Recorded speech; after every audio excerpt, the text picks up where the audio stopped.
नमस्कार. मी किरण ठाकूर, ज्योतिष आणि वास्तुतज्ञ. आपल्या सगळ्यांचं आपल्या या स्वामी रिअलायझेशन चॅनलवर स्वागत करते. दत्त महाराजांची जयंती येत आहे 26 डिसेंबरला आणि 20 तारखेपर्यंत 20 तारखेपासनं म्हणजे 20 डिसेंबरपासनं अखंड नामजप सुरू होणार आहे. खूप जणांचे प्रश्न येत आहे की अखंड नामजप आम्हाला आता तर करायचंच आहे, पण तसं पण रेग्युलरली अखंड नामजप कधी करावा आणि कोणत्या टाईमला करायला पाहिजे? खरंच एक टाइम फिक्स करायला पाहिजे का? सगळ्यात आधी मी आपल्याला सांगत असते अखंड नामजप कसा केला जातो.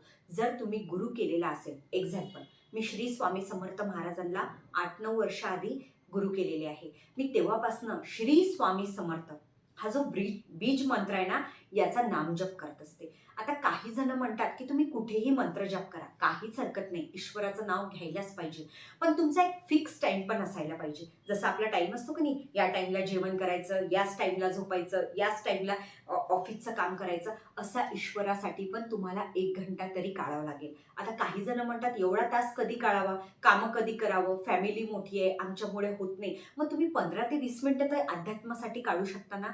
जर तुम्ही गुरु केलेला आहे, गुरूंचा कोणताही एक मंत्र असेल तुमच्या, कोणतेही गुरु करा तुम्ही, श्री स्वामी समर्थ करा, साई भगवान करा, या गजानन महाराज करा. मग तुमच्या गुरुचा मंत्र असतो ना, त्या गुरुच्या मंत्राचा तुम्हाला जप टायमिंगनुसार करायचा आहे. आता अखंड नामजप हा कधी करायला पाहिजे? सकाळी, म्हणजे तुम्हाला ब्रह्ममुहूर्तावर उठायचं आहे. आता ब्रह्ममुहूर्तावर काही जणांना शक्य नाही, पण सकाळी जेव्हा तुम्ही पूजा अर्चना करता त्या टाईमला तरी तुम्हाला एक माळ घेणं शक्य झालं पाहिजे. माळ याच्यासाठी असते की तुम्ही माळनी जेव्हा मंत्र जप करता तर ऑलरेडी 108 मण्यांची माळ असते. तुम्ही शांततेने जेव्हा जप करता त्या जपचा मंत्र, तो मंत्र तुमचे शुद्धीकरण करत असतो. तुम्ही देवाशी कॉन्टॅक्ट घेता. म्हणजे आपण देवाला जसं फोन लावत आहे नामजप करून की ईश्वरा मी तुझ्या सानिध्यामध्ये आहे. आपण ईश्वराला काय म्हणत आहे? मी मतलबी नाही आहे, मी धर्तीवर आहे तर मी मतलबी नाही आहे, मी तुझ्या नामाचा अखंड जप करत आहे.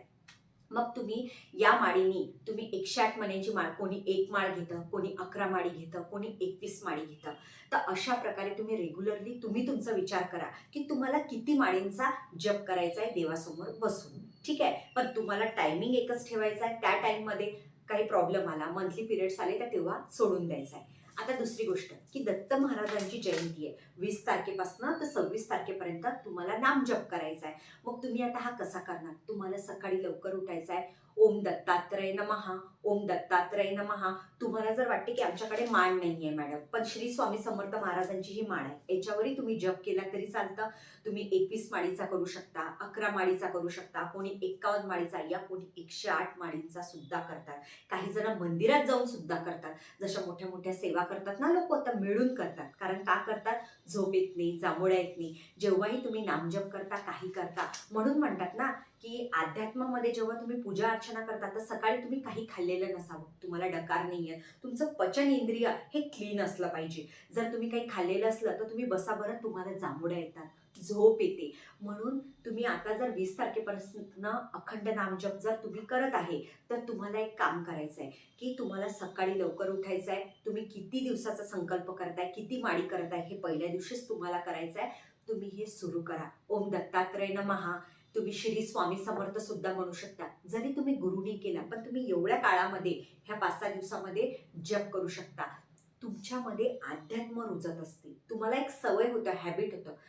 आता एक्झाम्पल आपण जिम लावली तर जिमचा नवीन नवीन रस्ता आहे, आपल्याला माहित नाही, लक्ष ठेवावं लागतं की तिसऱ्या फ्लोअरला जायचं आहे. पण रोज जाता जाता जाता जाता तुम्ही मोबाईल बघताना पण तुमच्या पाठ होऊन जाते की आपोआप तुम्ही पायऱ्या चढता. तसंच ईश्वराचं नामस्मरण असतं. जसं आज मला 8-9 वर्ष जास्त झालेली आहे, कारण मुलगीच आता माझी 5 वर्षाची झाली.